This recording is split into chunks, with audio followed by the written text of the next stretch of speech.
Good afternoon, friends. David Wright here, and I am your host of the Disruptive Innovators Champions of Digital Business podcast. And this afternoon, I am lucky enough to be joined by Chris Boult. Chris, it's a pleasure to have you on. Thank you for having me, David. Pleasure is all mine. Cheers, cheers. Chris, for those of our listeners who may not know, can you tell everyone a little bit about your current role? Sure. And let me start with who is CARD. CARD stands for the Center for Autism and Related Disorders. It's the largest provider of ABA in the industry, which stands for Applied Behavioral Analytics, which is for treating those on the autism spectrum. I'm currently there. I also have responsibility for the digital marketing efforts, and I'm also CTO for our Skills Global entity, which provides autism solutions for other companies in that space. Wow, quite a load of responsibilities and such a cool mission. My wife is a speech language pathologist, so I'm familiar tangentially with the work that I imagine your organization does, and it's great work. It's meaningful, and I really it was the mission that sort of drove me to joining the company 2 years ago. That's amazing, Chris. I'm going to look forward to diving into the work that you guys are up to at CARD a little bit deeper. But before we do, we'd like to start the episode with just one piece of actionable advice you might look to leave our listeners with today. Sure. This comes from one of my great mentors over my career. It's a variation of the seats on the bus principle from Jim Collins, who most people will be familiar with, good to great. And she said, Chris, if you can't change the people, change the people. And you have to pause for dramatic effect there, and I don't really understand it. It sounds very harsh. But later I'll tell a story about positive outcome using that principle that she taught me. Essentially, what it boils down to is, for me, I'd rather have 10 A players on my team than 50 B players or 100 C players.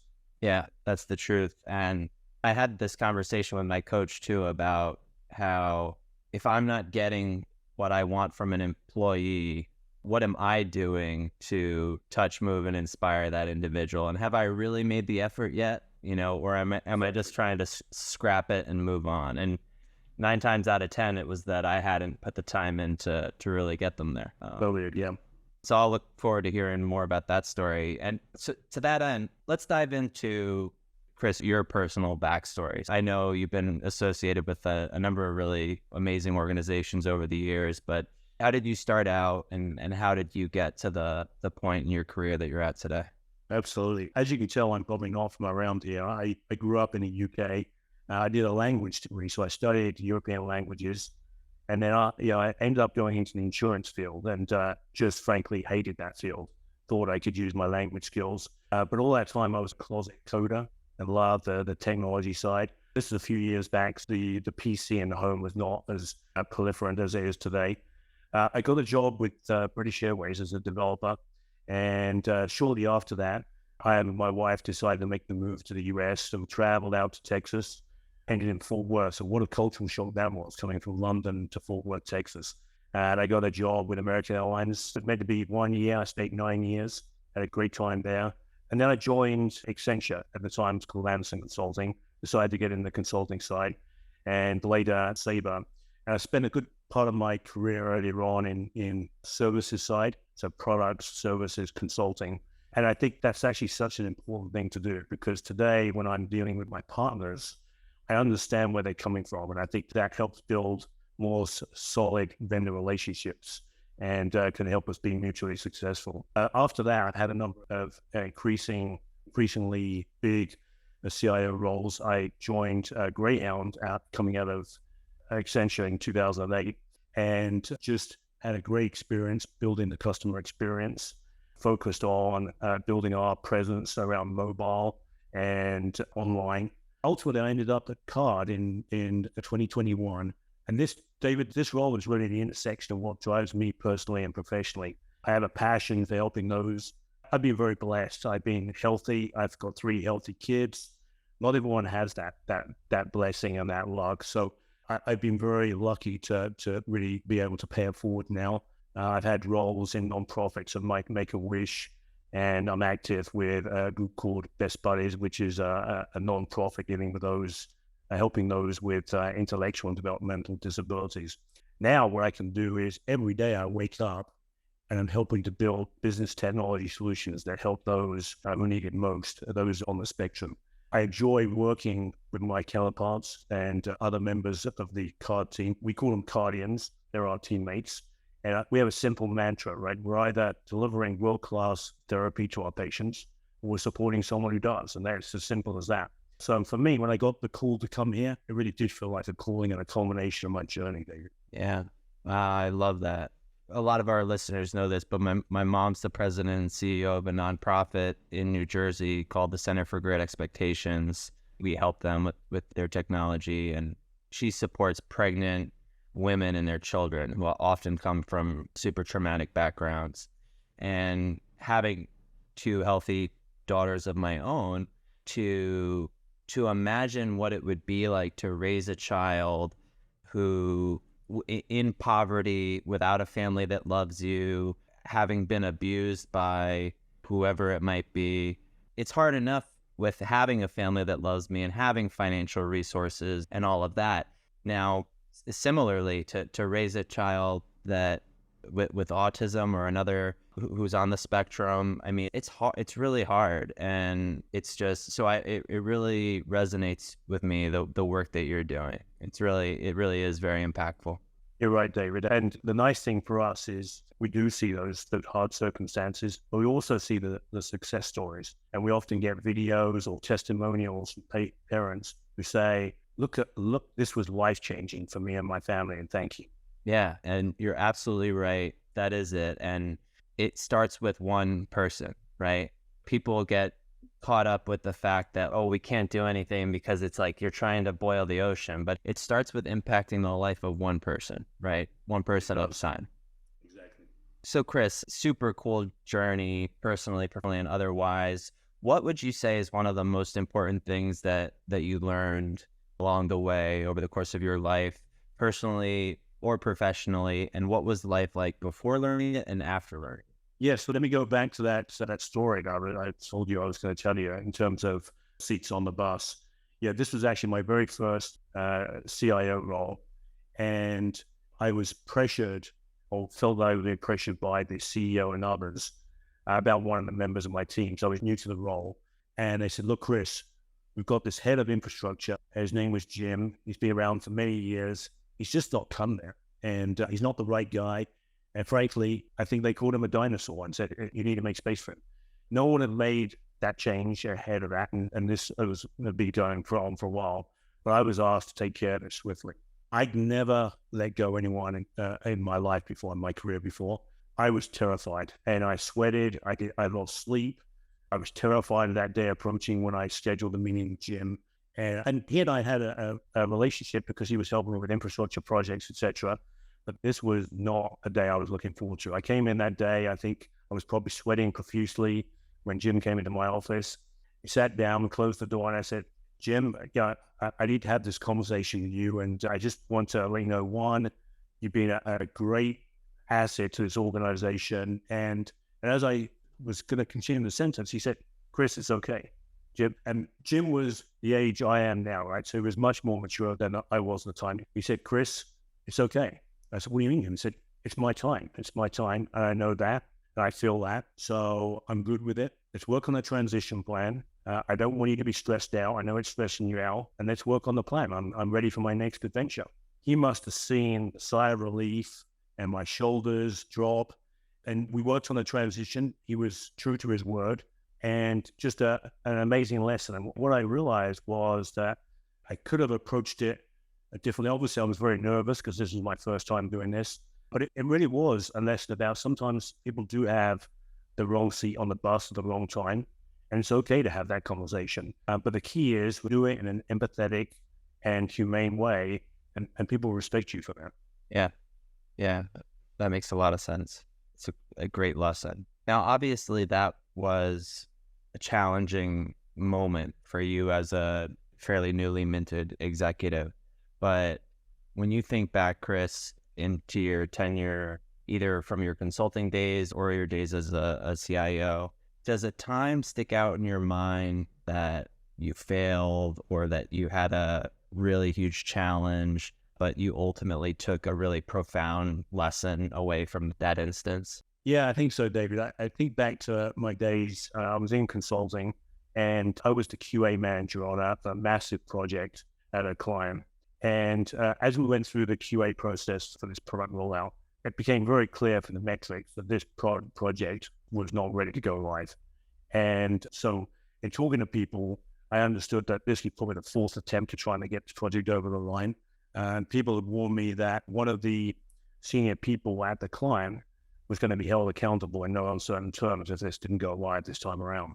So again, no pressure at all. I went into this meeting and we had a go, no-go meeting. And there must have been like 45, 50 people in that room, including the senior person sitting right in the middle from the client side, whose career may or may not have been on the line with this implementation. And I knew that we weren't ready.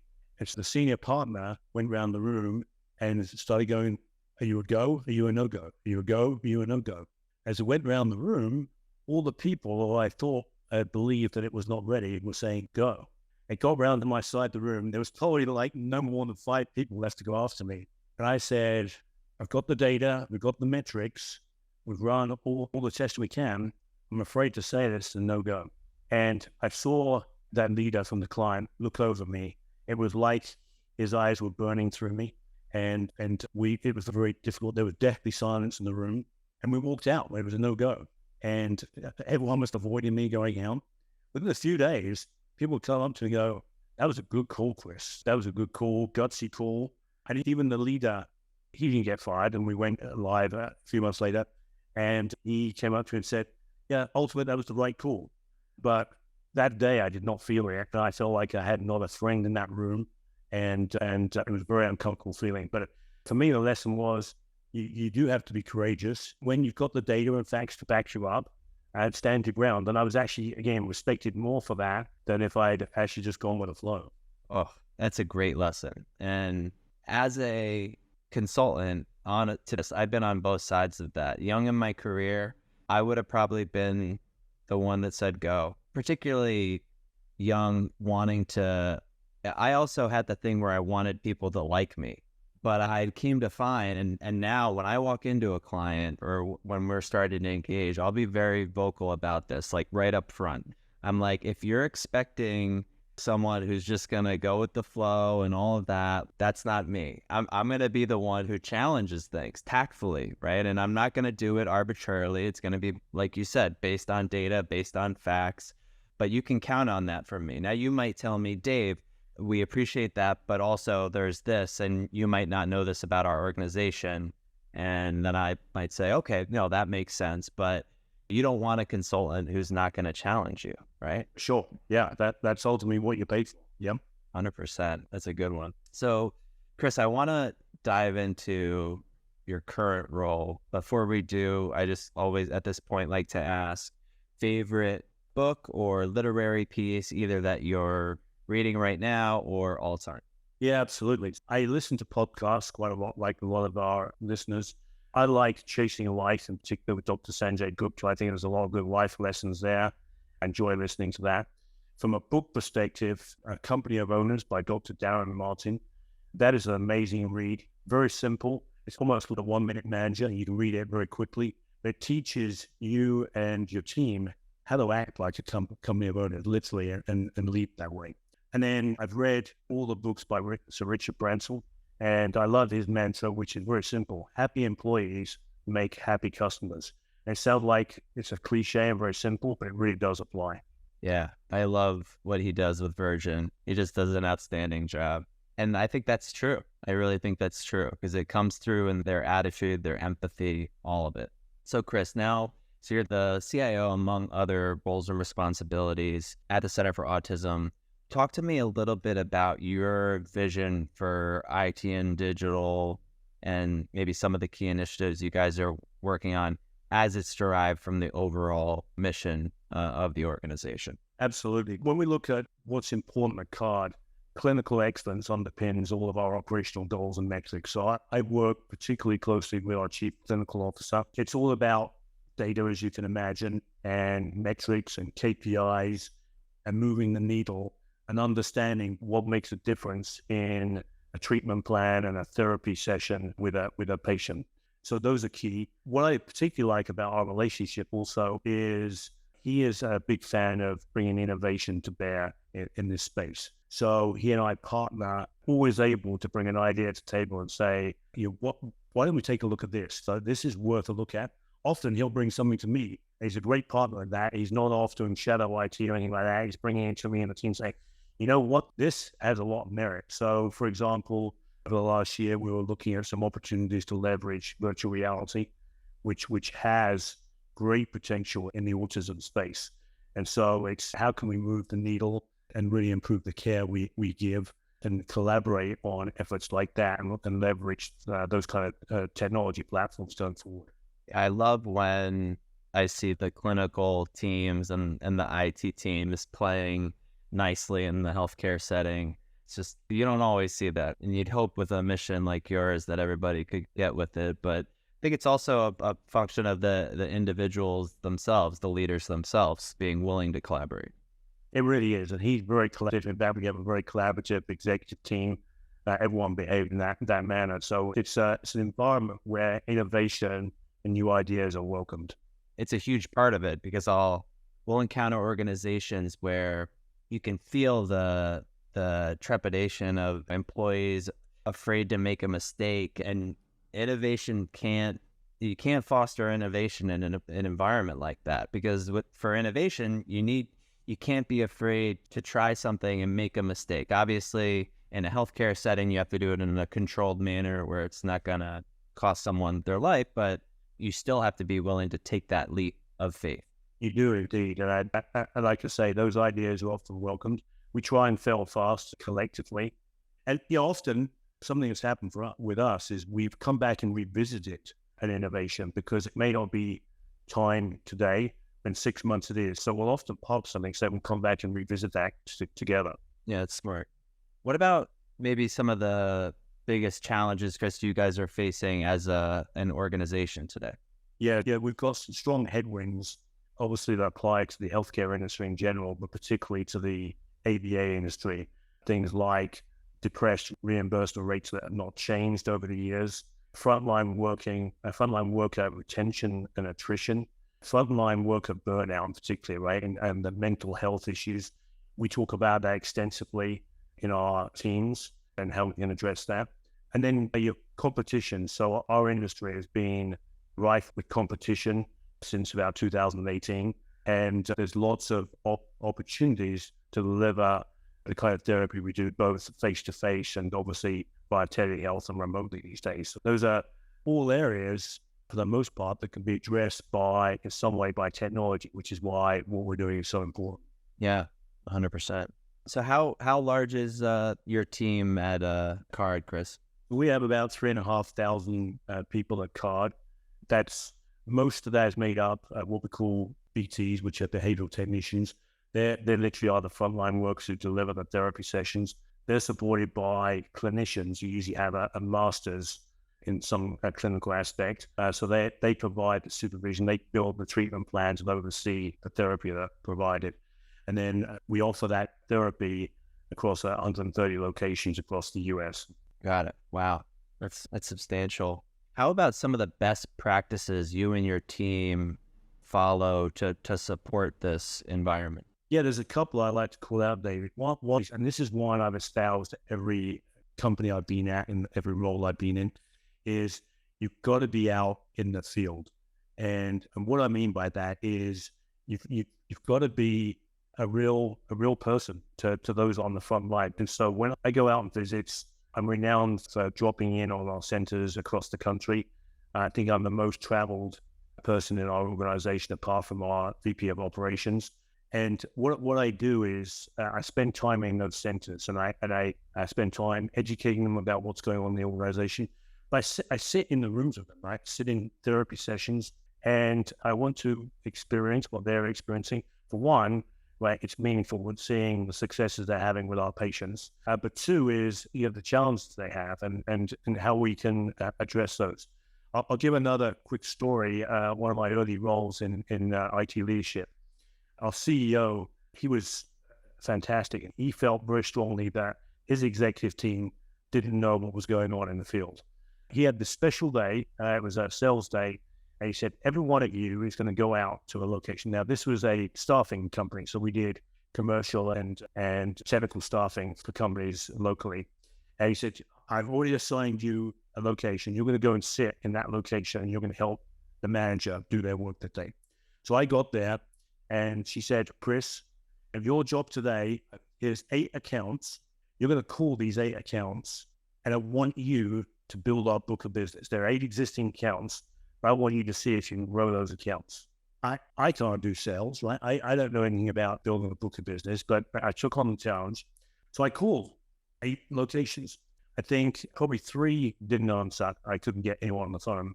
The first 3 were very unhappy about the services we're already providing and just took it upon themselves to say, I don't want to talk about new service. Let me tell you about the issues I have today. And I'm very unhappy and I want someone to come and talk to them. I think the next person said, I'm okay, but I want a rate reduction and I'm not interested in new services. And so it went on like that. So we got to the end of the day and she said, how do you do? I got no new services sold, nothing. In fact, I think I may have gone backwards. She said, how did you do with getting that data in the system? During the day, we had this system which everyone used to put the data in the system. The frustrations, I'd do some data entry, the system would crash, or I'd lose my data.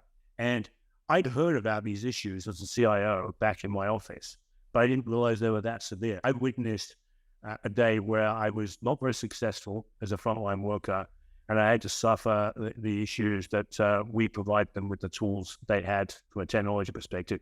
So learning for me is you have to be out there and you have to be doing what they're doing and understanding the challenges, both from a business and a technology perspective that your counterparts have.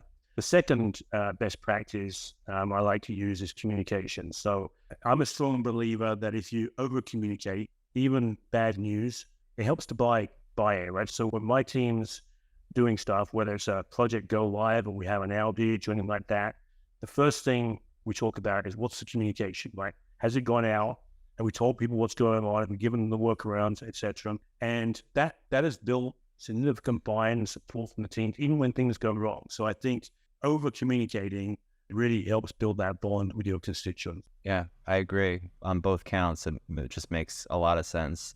On the first piece, when we're designing solutions for the patient or for the consumer or the client, getting that perspective is just crucial. I feel so often you see technologists try to slap a technology solution in and then sell it to people. This is gonna be great. Here's why, as opposed to sitting on that side and then working backwards from there, which I think certain companies like Apple, and then in regard to I was going to say like Apple are very good at.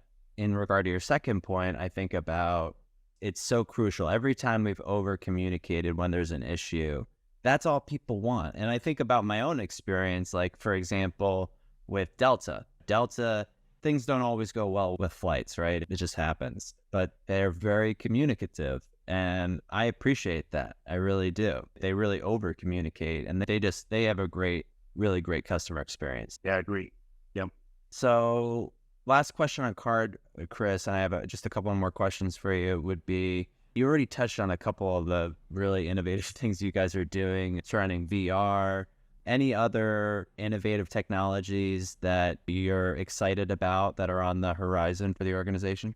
Yeah, for sure. These are not necessarily groundbreaking considering they're out there, but I think AI and machine learning, have a lot of applicability to us.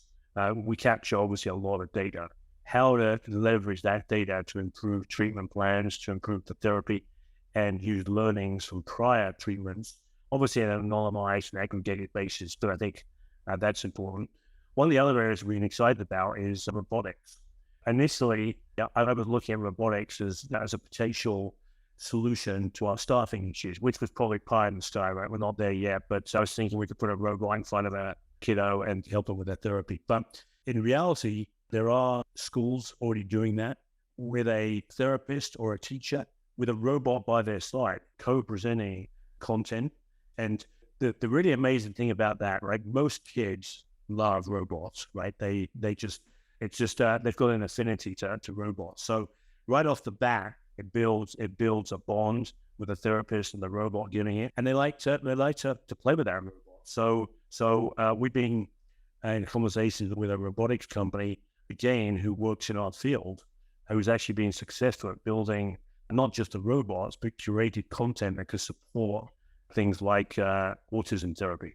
Super cool. And I was actually gonna ask you next, where do you see the industry going in the future, and what do you think will be some of the biggest changes as time passes? But this definitely sounds like some of them. Anything else that you would add to that? Yeah, I think so, David. So I used to work in the airline industry, as when one of the challenges we had is always ensuring that the agent dealing with the passenger could keep eye contact, and it hasn't really been that successful in that industry, right? Very often your head's down on a keyboard and you try to keep eye contact with the passenger, but you can't. We have a similar instance where our clinicians are trying to take session notes at the same time they're delivering therapy to their kids.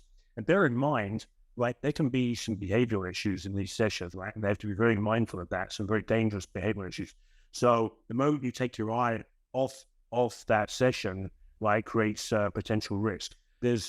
I'm pretty excited about the integration of some of the technologies coming, particularly from AI with some of the Whisper technology, where you can actually listen to the session notes, integrate it into engines like ChatGPT, and actually get a synthesis and summary of a session where the clinician can then pay much more attention to the therapy session and their patient. I think things like that could be significant game changers to the way we deliver therapy. Yeah, 100%. I'm really excited about that as well. We're seeing some young examples of that, always with the understanding that in healthcare, we have to be particularly careful as we start to introduce AI. I was having this conversation in London with Microsoft, actually, about how we just want to make sure that either A, if the correspondence is with the patient, that we have 100% confidence in the answer that's going back to them, or if it's in the instance where it's internal, that we have a clinician who's reviewing those notes after the fact to make sure that they're in alignment with what was that actually said. Yeah, exactly. And even for us, we have some added challenges, right? For us, it's not necessarily a quiet, closed patient-doctor environment, right? They're often chaotic. There's other kids making noise in the background. So you'll be very careful in terms of how that voice data is captured and if it's done correctly. Yeah, that's another consideration for sure. But the cool part is, right, it's continuously improving as the days pass. That's wild. Absolutely. So, Chris, I've enjoyed our conversation so much. Last question for you would be just if you could go back 5 or 10 years in time, what advice would you give your younger self? Yeah, I think for me, I was lucky enough, as I mentioned, I was a language major when I was growing up. I had the opportunity to live and work in different cultures and different locations, France, Germany, UK.